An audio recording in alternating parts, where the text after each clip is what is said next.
Welcome to the Transformative Principal podcast, where we learn how to be an amazing educational leader. I am your host, Jethro Jones. Are you ready to be a transformative principal? I'm looking for about 10 people who are ready to do what it takes to lead with integrity, find balance, and take your school to the next level. If you're looking to improve your leadership in a measurable way, go to transformativeprincipal.org/mastermind to see if you qualify to join a group of like-minded people who are ready to be the best principals in the country.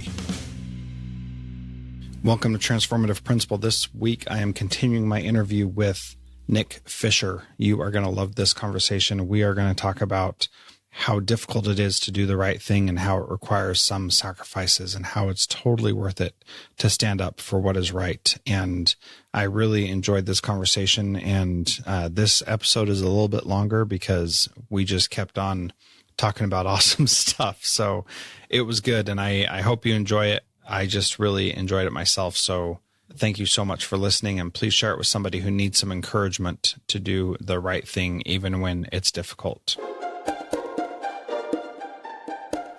What I want to do is talk about the alienation that comes when we do what's right for our kids. So can we talk a little bit about some of the struggles we'll face if we are willing to stand up and make a stand for the things that are not the status quo in education? Well, sure. I think that part of what you need to do when you're dealing with challenging the status quo is get a sense before you walk in the front door as to whether the person to whom you report is likely to support what you want to do. And I'm not saying that you shouldn't do things if there's questions about it, but I think too often people walk into school or district environments and they said, gee, I was just trying to do the right thing, when somebody tells them to stop.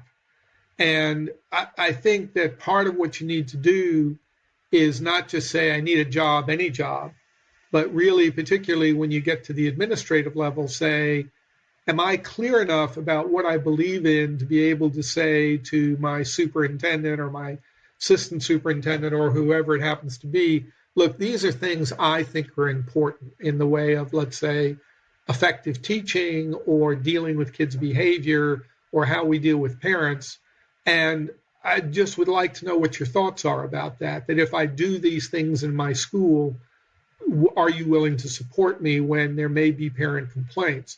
I don't think that happens enough when people take jobs. And frankly, we do have choices in terms of the jobs that we take. You know, some people say, well, I've got to get a job. Well, if you have one, who says you have to get that, get the job you're taking? And two, are you willing to be mobile enough to go where you can have the latitude to do what you want to do? What I got to by the, in the latter phases of my superintendency career, which I still look around for urban possibilities, is I basically would go into a meeting with the school board or the school committee and say, here's what I see as the situation in your district or in this district. Here's what I think needs to be done. Is that something you're willing to do or support? Now, some cases, what can happen is the board can totally change on you, which it has. And in other cases, the superintendent may leave. And at that point, you have to make a decision.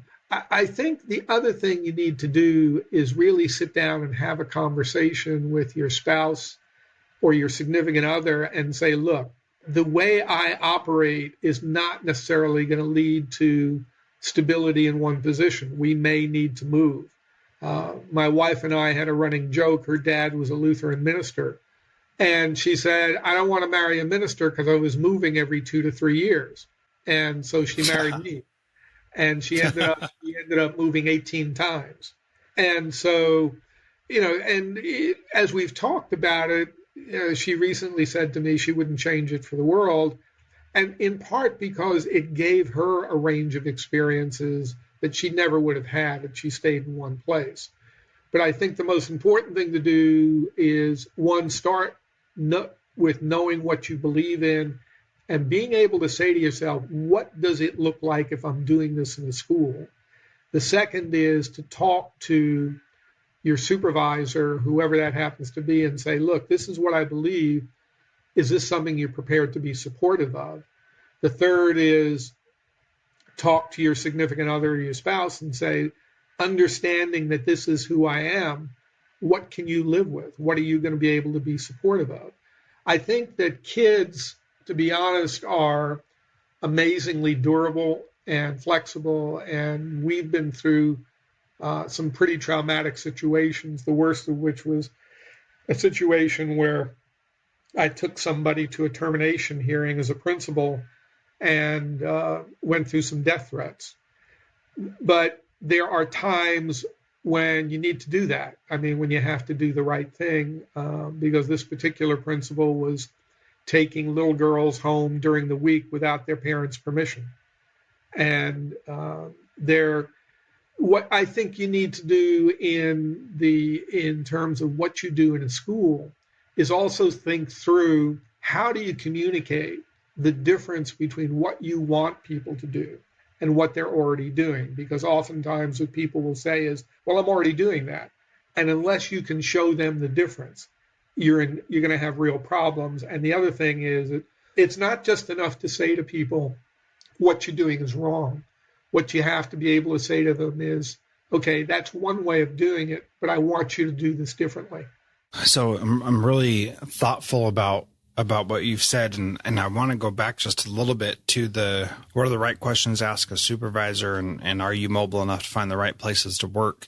It feels like as a superintendent, and maybe I'm projecting here, but it feels like as a superintendent, you've arrived and you can be more critical about where you work. Can you help my thinking on that? Is it any easier as a superintendent, or is that just as important as a school building principal to make sure you know what the supervisor will support? I think both are very similar. There are many, many people in jobs around the country, and I don't fault people for doing this, who basically say, what's important to me is stability for my family, and I'm just going to go with the flow. And that's fine. I mean, if that's what people believe, that's good. Or they'll say, well, I'll do what I can, but I don't want to rock the boat too much so that I end up having to look for another job.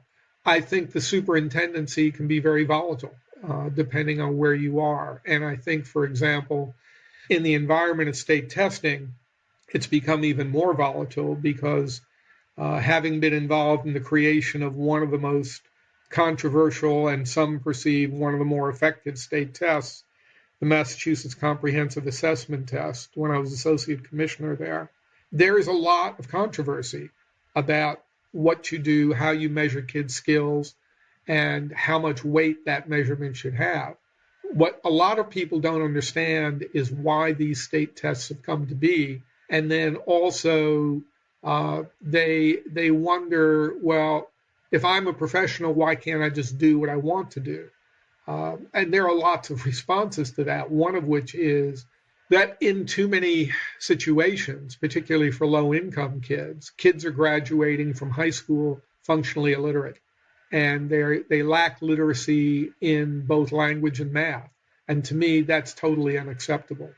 So if you come out, and what was happening is legislators were really starting to get complaints saying, well, this kid is not employable. They can't read and write. And people would say, well, that's their fault.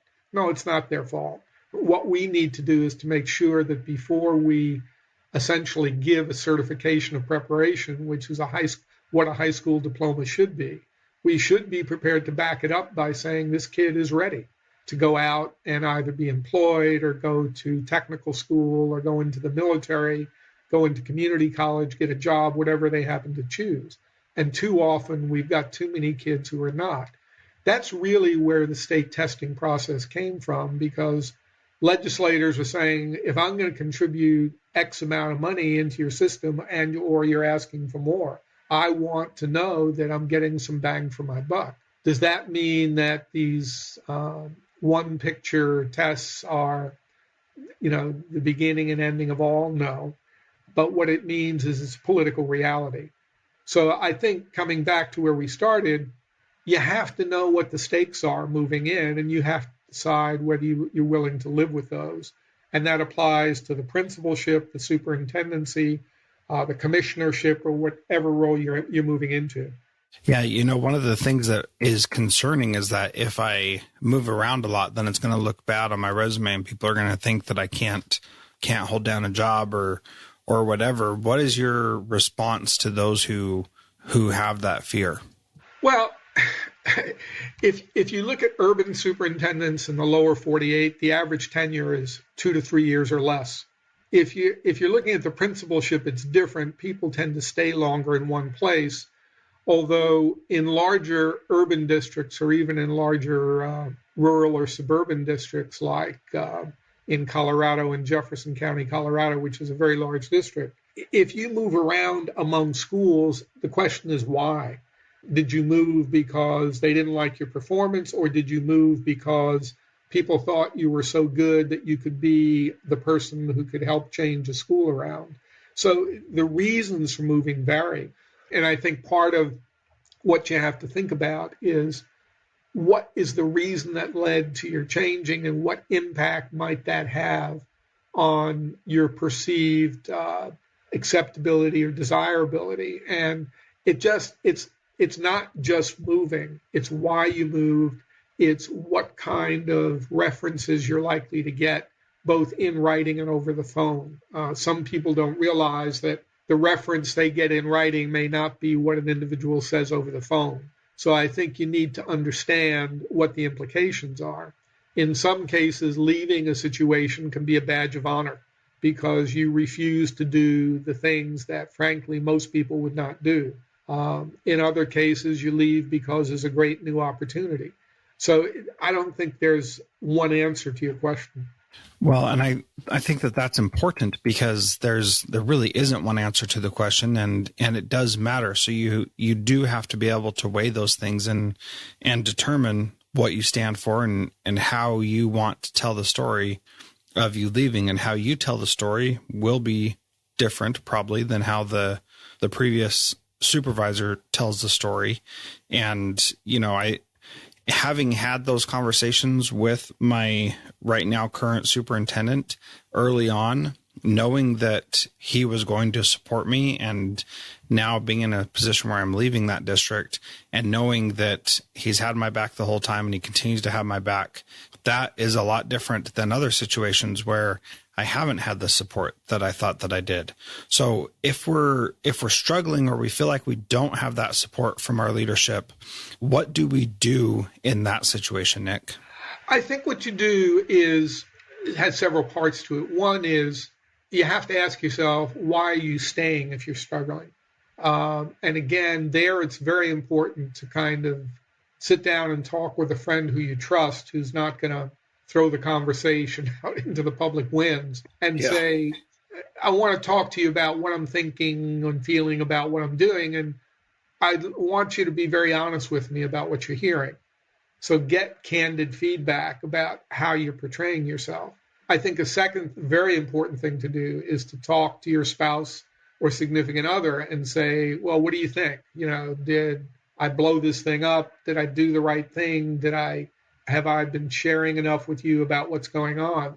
And then in terms of the more difficult conversation may be to go in with the supervisor with whom you're not getting along. And this is optional. I'm not saying everybody should do this, and say, look, I think we have some different views of how things should be done, and I'd really like to know how you see me. And just take it for what it is. Don't get into a debate about it. Just take the feedback for what it is.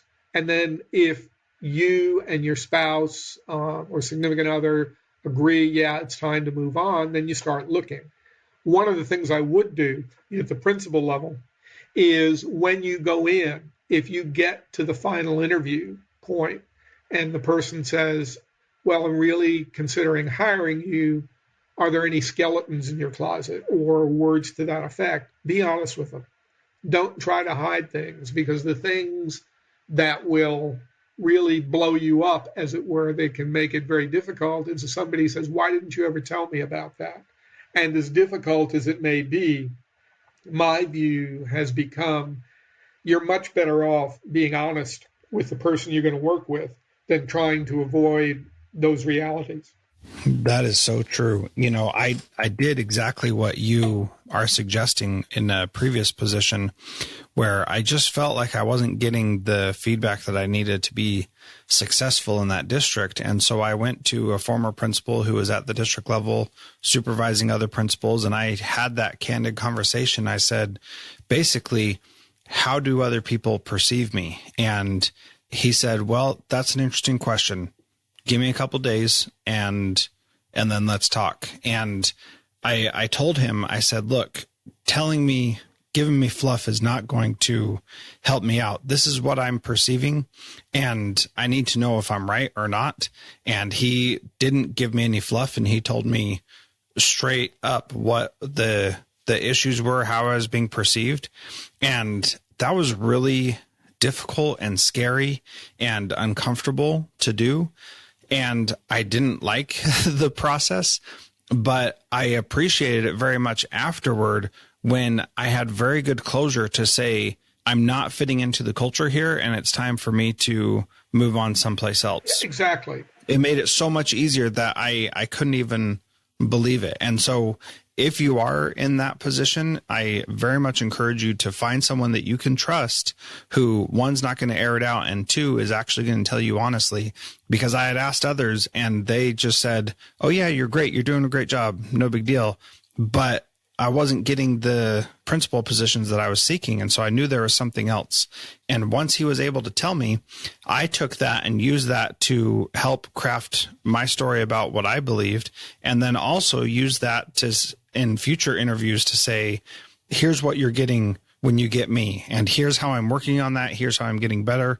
But as a supervisor, you need to know what you're getting. And no supervisor thinks that they are hiring the perfect person. We all realize that everybody has flaws, or at least we should, and we need to recognize those and deal with that. And sometimes that's really scary for us to be vulnerable about what our weaknesses may be. And even if they're not weaknesses, just parts of us that don't mesh well with the culture that's there.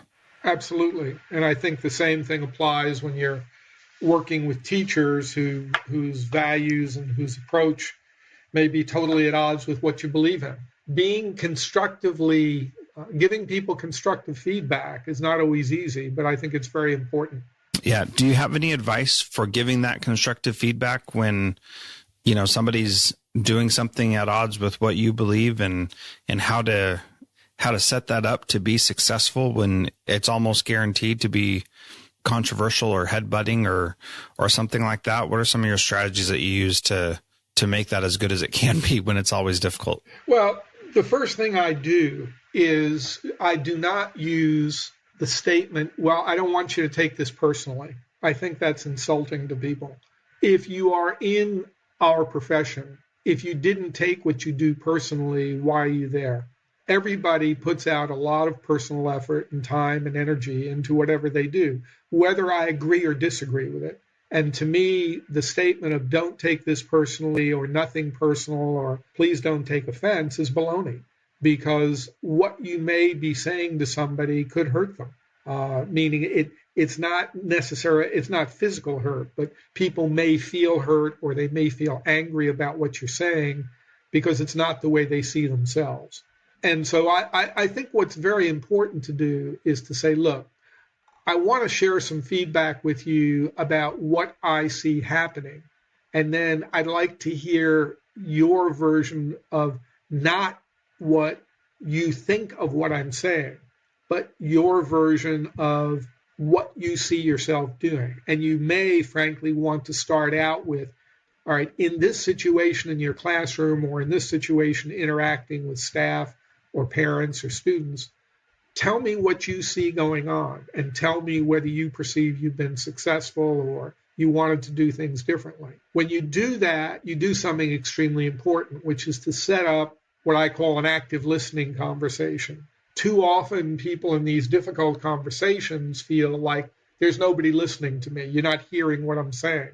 And there's real value to that statement, because too often we end a statement with, you know what I mean. And you know what? I have no idea what you mean often. Or let's get to some clarification about that. So rather than saying, you know what I mean, say, well, no, I'm not totally clear, or let me give you some feedback about what I think you're saying or what I hear you saying, and you tell me whether I'm hearing you accurately.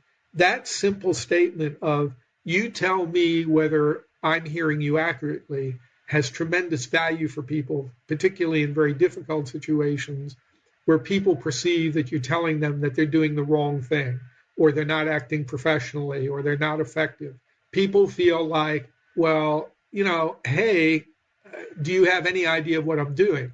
When you give them feedback about saying, here's what I hear you saying, here's what I see you doing, tell me whether I'm accurately perceiving either. That gives the chance for interaction. Too often in these conversations, that doesn't happen. That's one set of things that's very important. I think another is, particularly with teaching behavior, to be able to distinguish between what a person is doing and what you would like to see them doing differently. It is not enough just to say, you're wrong. It is not enough just to say, no, that's not effective. And the person saying, and what do you want me to do? Or that's what I learned. That's what my best teacher did. And I think it's then important to say, look, yeah, I understand that, and I can see why you think it's effective, but let me talk about a different way of doing it, because I believe that what you're doing is not having the effect that you want it to have. And then asking the person to whom you're describing this new behavior, tell me what you think I'm asking you to do. It's very, very important in very difficult conversations to constantly check with the person who may be really offended by what you're saying. Well, you tell me what you think is going on. Now, this doesn't mean that if the person disagrees with you, you need to back off. Quite to the contrary. I stopped a teacher from hitting kids with a ruler, and it was never a matter of whether they needed to stop that. I've also seen staff who choked kids because they got very angry with them. And it doesn't mean when I said to them, what did you see going on, that I didn't want them to stop choking the kids or hitting the kids. It meant that I wanted them to know that I thought it was important for me to know what they thought was going on. Doing that kind of active listening process can make those kinds of conversations a lot easier. And then agreeing after a certain period of time, it may be a couple of days, it may be a couple of weeks, to say, let's sit down and talk about what you've tried to change in the way you're doing things. That says to somebody, you're not just interested in firing them, you're interested in getting them to improve. One of the things, for example, that I think that is most lacking in teacher evaluation systems is that kind of feedback, number one. And number two, people seeing it as something other than polio or the bubonic plague, because they tend to see it as being very negative.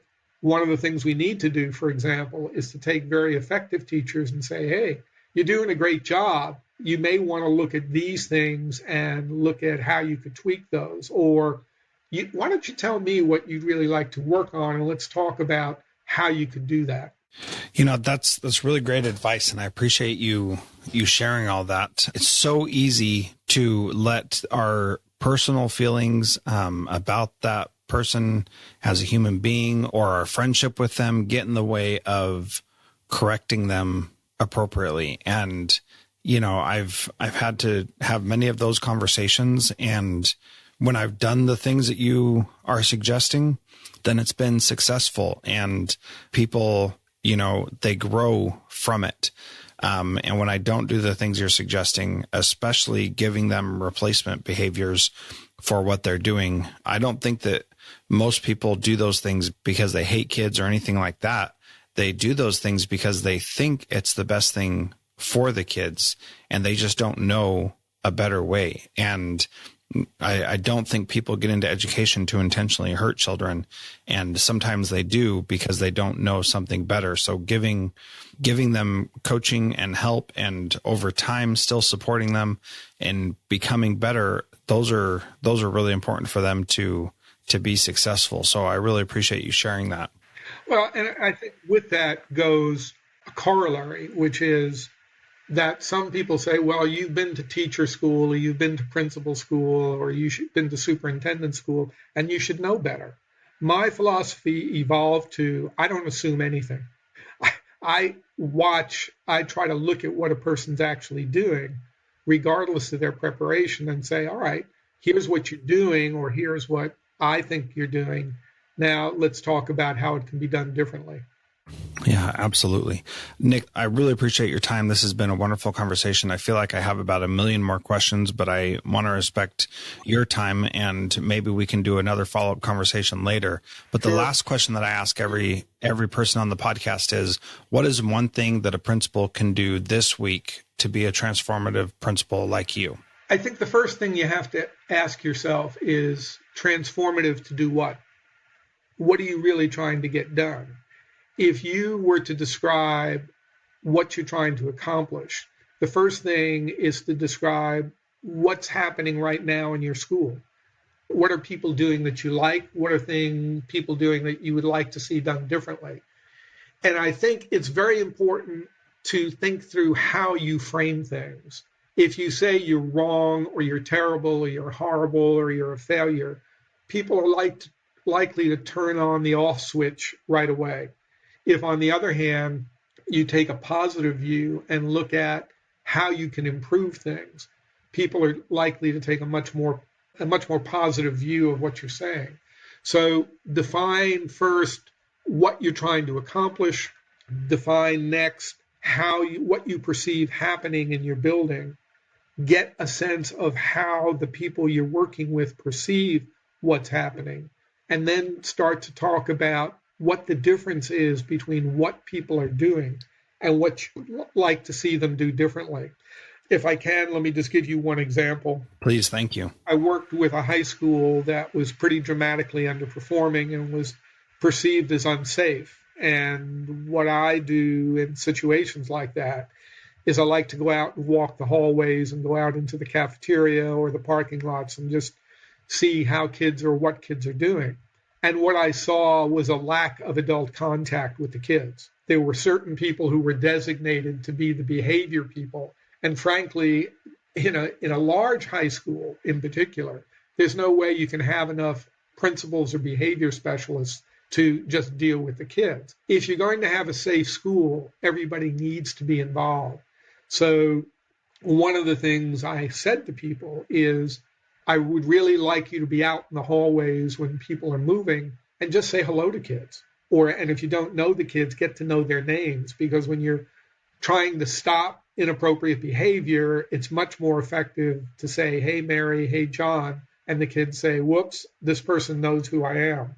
So it's thinking through, in terms of a transformation, what you're trying to accomplish, what people see going on now, and what it will take to get from point A to point B. And if you're successful, what will happen differently, and how do you measure it? Because too often I believe that a real frustration in teaching is that if you were to ask a teacher what happened that was good, they might say, not much. If you ask them who drove you nuts today, they could give you a 5-hour lecture. So what is important is to get people to see what they're doing well, to get people to understand how they can improve, and then to see what the benefit will be to them purposely. One of the most important things in teaching is that, given that it's a very giving profession, people need to have a sense of accomplishment. They really need to understand what they're getting done. And they may have 5 kids out of a class of 20 or 30 that's driving them nuts. But the balance of those kids, the other 15 kids or the other 25 kids, may well be doing just fine. But they may not realize what it is they're doing as a professional that's enabling those kids to do just fine. And part of our job as change people is to help people understand that, so that they feel a sense of success, so that the kids can feel a sense of success. Wow, powerful stuff, Nick. I'm so grateful. Thank you so much for your time today. Glad to do it. After finishing that interview, I was just so inspired and excited, and you may have heard him on the Transformative Leadership Summit. And if you haven't, make sure you go check that out at transformativeleadershipsummit.com. It's not too late to be part of that. and really inspiring speakers that were there. So thank you so much for listening, and have a great week. Transformative Principal is a proud member of the Education Podcast Network.